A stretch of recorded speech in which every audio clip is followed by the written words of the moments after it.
जो एकादशी अभियान है वो वर्ष भर में कैसे 2400 तत्वों को आपको शुद्ध करना है। जैसे आपने कभी अपना घर बनते हुए देखा होगा कि जब हमको इसको लेंटर करते हैं तो पहले नीचे पेस्टिंग करते हैं, उसका एक सांचा बनाते हैं, तो उसी पर सारे ईंट पत्थर बालू सीमेंट सब रखते हैं, और जब वो रख देते हैं जम जाता है पक जाता है तो नीचे वाला हटा देते हैं तो नीचे वाला समाप्त हो गया और ऊपर वाला ठीक चलता है। उसी तरह से हमारा जो शरीर मिला है वो कामज शरीर है, लेकिन हम कैसे अपने शरीर में ही हम खुद अपना परमाणुओं का निर्माण करके तपस्या से साधना से हम किस प्रकार से अपना शरीर खुद निर्मित कर पाएंगे, तो हमारे पास संस्कार जो हमारे परिवार का आया है उससे ऋण मुक्त हो जाएंगे तो आध्यात्मिक उन्नति होगी, जो चाहेंगे सो कर पाएंगे। ये बात में कहना चाहते हैं। तो औ म से यहीं पर गायत्री मंत्र का निर्माण हुआ। भूर्भुवः स्वः तत्सवितुर्वरेण्यं भर्गो देवस्य धीमहि प्रचोदयात्। तो हृदय चक्र में गायत्री माता ऑलरेडी बहुत दिन से सनातन ढंग से हमारे अंदर विद्यमान है। ये क्लियर हो गया आपको? इसलिए गायत्री माता का आह्वान हृदय चक्र में हम करेंगे।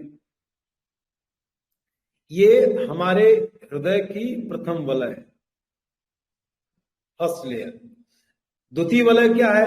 यहां से देखिए अ क च ट त प य तालव्य श, ये दिख रहा है आपको? 8 अक्षर, 8 अक्षर हो गया।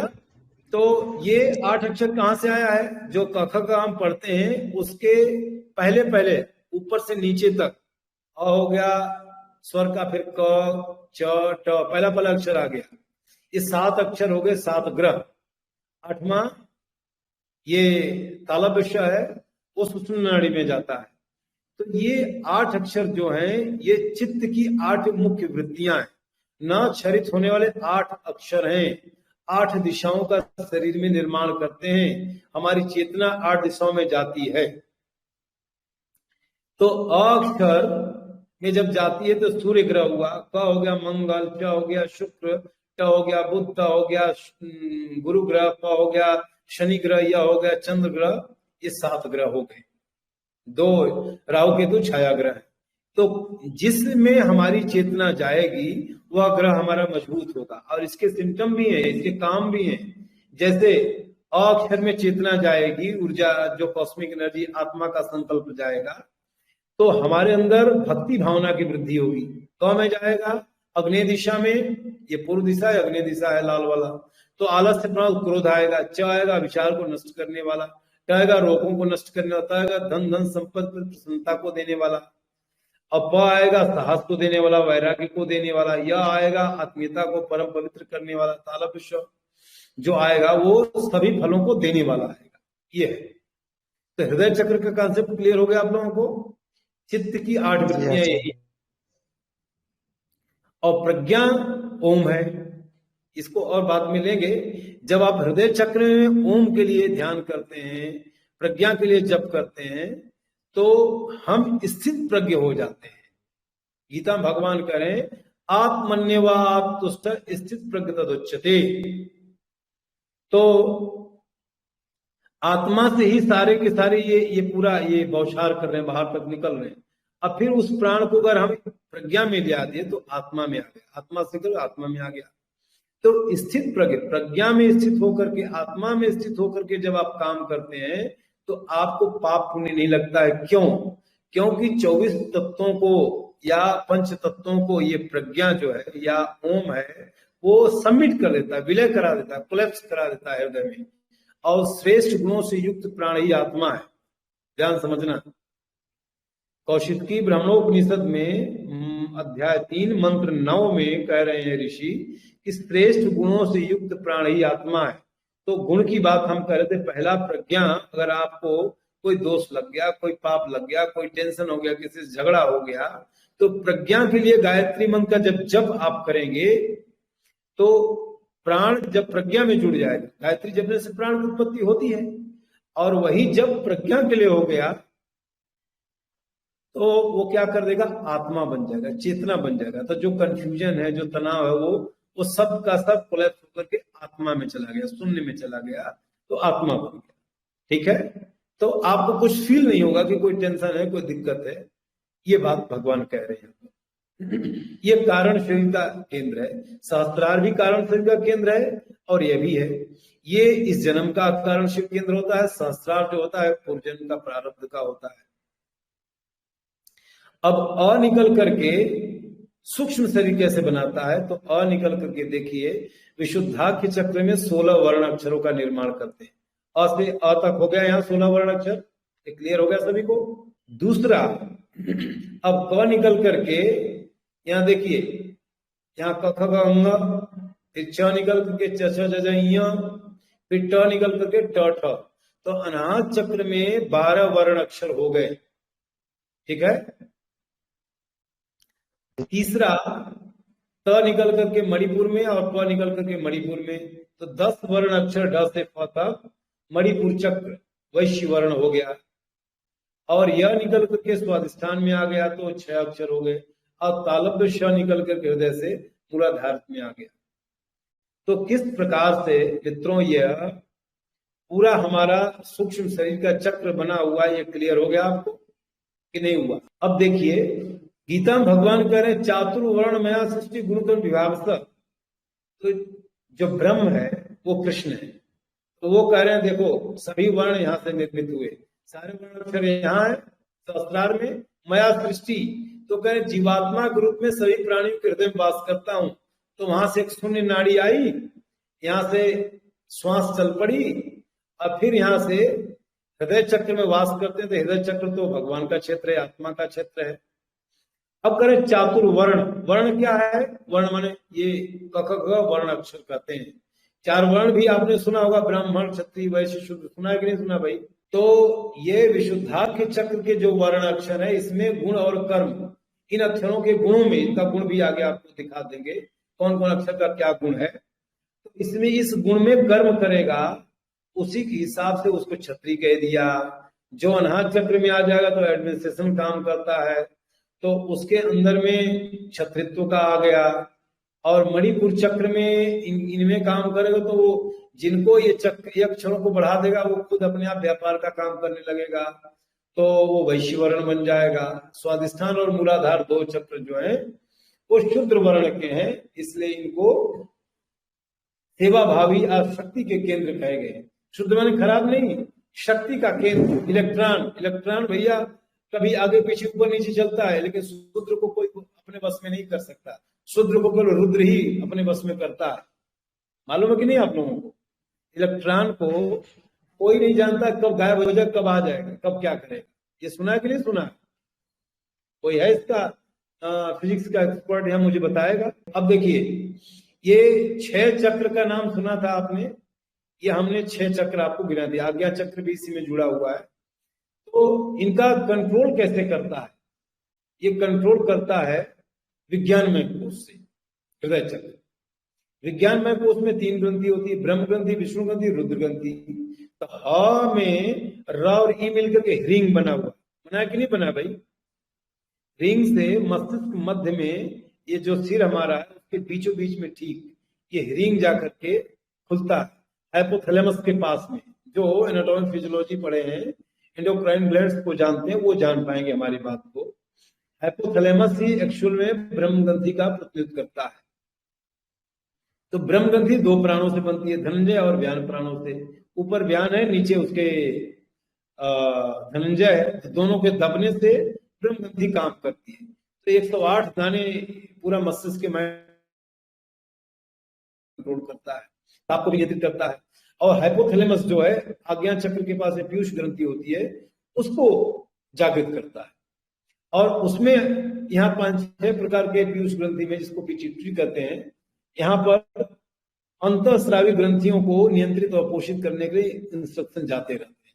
यहाँ थायराइड है, यहाँ थाइमस है, नाभिक चक्र में एड्रिनल है, स्वादिष्ठान के आसपास में गोनेड्स है। ये सारी ग्रंथियां होती हैं जो अनैच्छिक होती हैं, नॉन विलिंग होती है। हमारी इच्छा से ज्यादा उस पर कोई प्रभाव नहीं पड़ता है, लेकिन हम योग के माध्यम से उनमें परिवर्तन कर सकते हैं, उनमें भी कंट्रोल कर सकते हैं।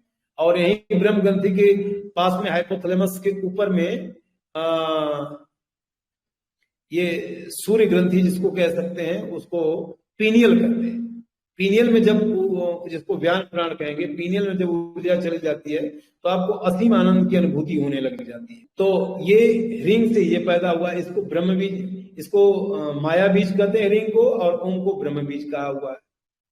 दूसरा है न्यूट्रॉन विष्णु ग्रंथि, जिसको श्रिंग कहते हैं। यहाँ से चेतना का, ज्ञान का केंद्र है, ये चेतना का केंद्र है, हृदय से निकला हुआ। यहीं पे श में तालव्य श यहाँ पर है, दिख रहा आपको, ये तालव्य श है। र और मिल करके स्ट्रिंग बना लेता है यहाँ पर, तो विष्णु ग्रंथि होता है। तो अनाहत और मणिपुर चक्रों को ये नियंत्रित करता है, और ये ब्रह्म ग्रंथि आज्ञा और विशुद्धा के चक्रों को नियंत्रित करती है। ये गायत्री महाविज्ञान में पढ़ सकते हैं, विज्ञान में कोष में आप। रुद्र ग्रंथि क ल ई, तो क्लीन करके यहाँ पर बनता है, देखिए यहाँ पर है, ये क्लिंग बना हुआ है। तो ये स्वादिष्ठान और मूलाधार ल से, प्रेम से सूत्रों को नियंत्रित कर लेता है। ठीक है, ये स्वादिष्ठान मूलाधार चक्रों को। तो ये कैसे चक्र नियंत्रित होते हैं, हम ये आपको समझा रहे थे। ये सूक्ष्म शरीर के केंद्र हो गए 60 चक्र, आज्ञा से लेकर के मूलाधार तक। ये क्लियर हो गया आप लोगों का कि हृदय चक्र और फिर 60 चक्र क्लियर हो गया आपको। 6 चक्र जो सूक्ष्म शरीर के हैं, और कारण शरीर के 2 चक्र क्लियर हो गया आप लोगों के। अब स्थूल शरीर में बात करें। अब चलो देखो फिजिकल बॉडी हमारी कैसे बनी, इसका हम विश्लेषण करेंगे। क निकल करके दाहिने बाह के जड़ में यहाँ जाकर ग्रंथि बनाता है, तो दक्ष बाहु मूलांगम, ये सारा निर्माण होता है। ख अक्षर एल्बो में, इसको कुरपर अंगम कहते हैं। ग अक्षर रिस्ट में मणिबंधम कहते हैं। ग अक्षर अंगुली के जड़ का भाग, और अंग अक्षर अंगुली के अग्रभाग का दाहिने का बना। तो क ख ग घ अंग। अब इन अंगों में कोई प्रॉब्लम है तो इन अक्षरों के माध्यम से हम उनको ठीक कर सकते हैं। ठीक है, उसी तरह से च छ ज झ य बाएं हाथ का, और ट ठ ड ढ ण दाहिने पैर के, बाएं पैर के त थ द ध न। और इसी तरह से आप देखेंगे ये पूरा जो अक्षर है ललाटंगम, अक्षर है मुखांगम, ये अक्षर है दाहिनी छोट बड़ी बाई आंख, छोटा ऊ बाया कान, दाहिना कान, बड़ा ऊ बाया कान, और री और री से दोनों नासिका, री से दोनों कपोल, और ए से ऊपर वाला होस्ट, आई से नीचे वाला होस्ट, और ओ से ऊपर वाला पूरा दांत, और औ से नीचे वाला दांत, अंग से जीवा बना हुआ है, यहीं पर लेके छोड़ दिया हुआ है, और अ से तालु का ऊपर तालु अंगम, ये निर्माण हुआ है। ठीक है, अब मेरे ख्याल से आपको ये बात समझ में आ गई होगी कि किस प्रकार से शरीर का हमारे निर्माण हुआ। अब हम बात करते हैं इधर 10 प्राणों की। देखिए 10 प्राण यहाँ पर है। प्राण 5 प्राण ये महाप्राण, 5 लघु प्राण यहाँ दिया, इसका डिस्क्रिप्शन इसमें दे दिया कि क्या क्या करता है। आगे पढ़ेंगे हम लोग, और इसके अक्षर क्या है, दूसरा तत्व क्या है, तत्वों के बारे में। 5 तत्व, 5 तन्मात्राएं, ज्ञान इंद्रिया, कर्म इंद्रिया 20, और मन बुद्धि चित्त अहंकार 24। जब चक्रों में सद्गुण होते हैं तो कैसे वो चक्र विकसित होता है। जब दुर्गुण हमारे अंदर आते हैं तो कौन दुर्गुण से कौन चक्र पर साइड इफेक्ट पड़ेगा। चूंकि आप थेरेपी पढ़ रहे हैं तो हम फिर इसको थेरेपी के रूप में पढ़ाएंगे कि रोग कैसे हमारे चक्र में होता है, फिर अंगों को कैसे प्रभावित हो करता है। आगे बात करेंगे हम। तो इसमें ग्रंथि, चक्र, बीज, मंत्र, ऋषि का गुण, छंद, देवता उसके गुण, मातृकाएं उनके गुण, और शक्तियां, अवतार, कलाएं, पुष्प, हाथ की मुद्रा, शरीर की मुद्रा, और 24 तत्वों का विश्लेषण, और 24 एकादशियों का विश्लेषण यहाँ पर दे रखा हुआ है। आप देखेंगे यहाँ संख्या लिखा 1 2 3 4 ऐसा करके लिखा हुआ क्रमशः। तो इस चार्ट को कैसे पढ़ेंगे उसका हम आपको नॉलेज दे रहे हैं। नीचे आ जाएंगे तो पहला प्राण क्या है, जो प्राण के बारे में बताया, इसका डिस्क्रिप्शन दे रखा हमने। डिटेल जाके आपको जानना है तो ये किताबों का नाम दे रखा हमने, उन किताबों में जाकर के आप डिटेल पढ़ सकते हैं। तत्व के बारे में इसमें आप थोड़ी जानकारी ले लीजिए। ग्रंथि के बारे में ये इस तरह से इस चार्ट को हम कैसे डायग्नोस कर सकते, कैसे हम पढ़ सकते, समझ सकते। तो इस प्रकार से हमने कोशिश किया आपको थोड़ा समझाने का दो चार्ट को। अब जितना हम पढ़ेंगे इसी में पढ़ेंगे। अब दो चार्ट के माध्यम से 500 पेज आपको पढ़ाएंगे। अब इसका हम सूत्र का विस्तार करेंगे, ठीक है। अभी आपको कोई बात समझ में नहीं आई हो तो आप इसमें क्वेश्चन ले सकते जो हमने अभी पढ़ाया। फिर कल से हम लोग पीडीएफ पढ़ेंगे जो यूनिट्स दे रखा हुआ है। सिलेबस को भी अभी हमें अभी 2 मिनट में पढ़ा देंगे आप। कोई कैसे पता चलेगा कि व्यक्ति उत्तरायण में मृत्यु हुआ या दक्षिणायन में? भाई टाइम दे रखा ना, वहाँ खिचड़ी के बाद मकर संक्रांति के बाद उत्तरायण होता है, ठीक है। और इस चार्ट में तो पूरा डेट क्लियरफाई करके रखा हुआ है। 6 महीना उत्तरायण तो 6 महीना दक्षिणायन होता है। पंचांग देखें पता चल जाता है। और कोई क्वेश्चन है, लीजिए। हाँ, मेरा एक डाउट है कि आपने जो समझा रहे हैं उस टाइम तो समझ आ रहा है, और फिर ये है कि हम भूल भी सकते हैं, तो हमें ये रिकॉर्डिंग मिल जाएगी और ये जो चार्ट पर डे की रिकॉर्डिंग आपको शेयर करेंगे। एक बार में समझ में आपको भूलेगा जरूर नहीं आएगा। हम इस चार्ट को 2-3 बार बीच बीच में आपको 5-15 दिन में पढ़ाएंगे, ताकि जहां आपका कंफ्यूजन है, हमारे पास में एक स्टैंडर्ड हमारा शरीर है। शरीर में क्या क्या चीजें हैं, कहाँ कहाँ चीजें हैं, तो दुनिया में सबके शरीर ऐसे ही हैं। इस स्टैंडर्ड को हम जानते हैं तो हम किसी की समस्या को सॉल्व कर सकते हैं, अपनी समस्या को सॉल्व कर सकते हैं। Okay, thank you. और किसी कोई क्वेश्चन है? इसका video audio do you have any English text for this one? एक लेक्चर मेरा है, मैं आपको भेज दूंगा। और मैंने उसको लिखा हुआ, बच्चों को मैं पढ़ाता हूँ, तो सुपर साइंस ऑफ गायत्री, तो मैं उसको थोड़ा सा भेज दूंगा, तो उससे आपको बेसिक। ओके, अभी मैं शेयर कर दूंगा, पर्सनली कर दूंगा। Thank you. अभी जो मैंने पढ़ाया आपको, जो सुना, क्या आपको कुछ थोड़ा समझ में आया? Yes sir, I got it, but I know a bit of chakras and all. Yeah, but it may make sense actually. Yeah, but I think I have to go back and revisit. I have to revisit. हाँ, rewind करेंगे इसको, अभी जो हमने दिया हुआ है, और ये हम अभी आपको शेयर कर देंगे, इस चार्ट को भी शेयर कर देंगे। और इसको आपको इतना समझना है कि जो 51 लेटर्स हैं, 51 लेटर्स ऑफ संस्कृत लैंग्वेज, इसको याद कर लीजिए। और इसके हमारे शरीर से किन किन अंगों से संबंध है, किन चक्रों से इसका संबंध है, किन तत्वों से संबंध है, किन प्राणों से। हम एक चार्ट आउट अभी आपको देंगे, अभी मैं शेयर करता हूँ। आप लोग अभी wait, just minute please. Thank you. मैं अभी आपको इसमें शो कर रहा हूं, तो आपको फिर ज्यादा अच्छे से पता चल। आपको सबको दिख रहा है ये चार्ट? जी आचार्य जी। Yes sir. तो हमने इसको हिंदी में ही रखा हुआ है। तो ये प्राण है, ये लिख दिया प्राण, 5 प्राण।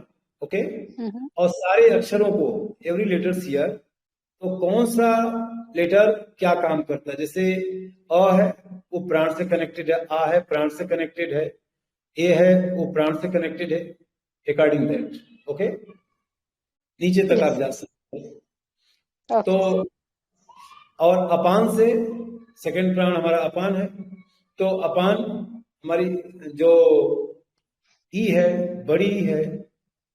और यहाँ पर नीचे हम जाएंगे तो अय है, ख है, छ है, सेकंड लेटर सारे के सारे यहाँ आप देख सकते हैं कि ये अपान से जुड़ा हुआ है। इस तरह से थर्ड लेटर व्यान से, फोर्थ जो लेटर्स हैं सारे के सारे उदान से, और लास्ट सारे के सारे समान प्राण से। और इनको हम कंटेंट में देखें, तत्वों में देखें, तो आकाश तत्व से समान जुड़ा हुआ है, जल तत्व से उदान जुड़ा हुआ है, पृथ्वी तत्व से व्यान जुड़ा हुआ है, पृथ्वी तत्व से व्यान जुड़ा हुआ है, अग्नि से अपान जुड़ा हुआ है और वायु से प्राण जुड़ा हुआ है। तो हमने 5 भागों में बांट दिया है सारे लेटर्स को, 5 प्राणों में, 5 तत्वों में। ओके। और कौन से हमारे शरीर के पार्ट्स हैं, तो यहाँ लिख दिया काम क्या है और पार्ट्स क्या, 2 बात कह दिया। ये अक्षमालिका उपनिषद में इसे काम लिखे गए हैं। तो ललाटंगम, ललाट कहाँ है उसमें आपको दिखा दिया यहाँ पर, जो अभी हमने बॉडी का चित्र शो किया था, ठीक है। है मुख को। तो इसी तरह से सारे पार्ट्स को आप, तो ये सारे के सारे जो पार्ट्स हैं, इसको हम लोग रट डालेंगे, एकदम से याद कर डालेंगे। फिर उसके बाद में कोई चीज आपको समझने में प्रॉब्लम नहीं आएगी। ओके। तीनों शरीरों का आप इसमें कॉन्सेप्ट समझ में आ जाएगा आपको। मैं इसको आपको शेयर कर देता हूं आप लोगों को। आप लोग जितना जल्दी इसको याद कर लेंगे उतना जल्दी आपको सब बातें समझ में आ जाएगी, कि ज्यादा मुझे मेहनत नहीं करना पड़ेगा। मैंने शेयर कर दिया आपको, ठीक है।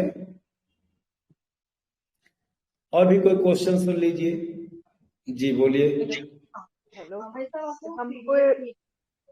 हेलो, हमको ने प्राणों के बारे में भी एक बार आप बता आगे सेकेंड यूनिट में चौथे 5वें दिन शुरू कर देंगे, पूरा यूनिट पढ़ाएंगे। हाँ जी, वो आगे आएगा। जितनी चीजें हम पढ़ा रहे हैं वो सारी उसी सीक्वेंस में जाएंगी, ठीक है। आपने वो भेजा है उसके वो जेरॉक्स निकाल ले क्या, मतलब उसका पूरा सिलेबस है? वो आप जैसा चाहे वैसा कर लें, इट्स योर प्रॉब्लम। मैंने यहाँ दोनों चार्ट दे दिया आपको जो अभी पढ़ाया है, इसका पीडीएफ में। ये थोड़ा बड़ी फाइल है, तो कई बार हो सकता है कि व्हाट्सएप में नहीं खुले, टेलीग्राम में अच्छे से खुल जाती है, ठीक है। कोई प्रॉब्लम है तो फिर बात कर सकते हैं। और किसी कोई क्वेश्चन तो लीजिए। मेरे को सॉरी, कैरी ऑन, आप जो पूछ रहे हैं। मेरे को मे बी मैं बहुत बिगिनर स्टेज पे हूँ। ये जो चक्रास की एग्जैक्ट लोकेशन जो है, जैसे आपने हृदय चक्र की बताई, ऐसे क्योंकि अगर हमने पाठ करते टाइम अगर ध्यान लगाना है तो चक्रास की एग्जैक्ट लोकेशंस भी आप प्लीज बता दीजिएगा। बता देंगे। अभी तो हमने आज आपको ना केवल जिज्ञासा पैदा की कि जो आपके अंदर जिज्ञासा है वो कैसे और बूस्टअप, ठीक है। आज हमने कुछ नहीं पढ़ाई किया, आज केवल आपका कॉन्सेप्ट थोड़ा सा बनाया क्लियर। तो अब कल से शुरू करें कॉन्सेप्ट का, जो थियरी हमने लिखा हुआ थियरी आप पढ़ेंगे तो बेसिक से शुरू करेंगे। कोई नया बिल्कुल आदमी है उसको प्रॉब्लम नहीं आएगी, पुराना है तो भी नहीं प्रॉब्लम आएगी। आपका कोई ज्ञान बाकी नहीं रह जाएगा last day. Okay, thank you so much.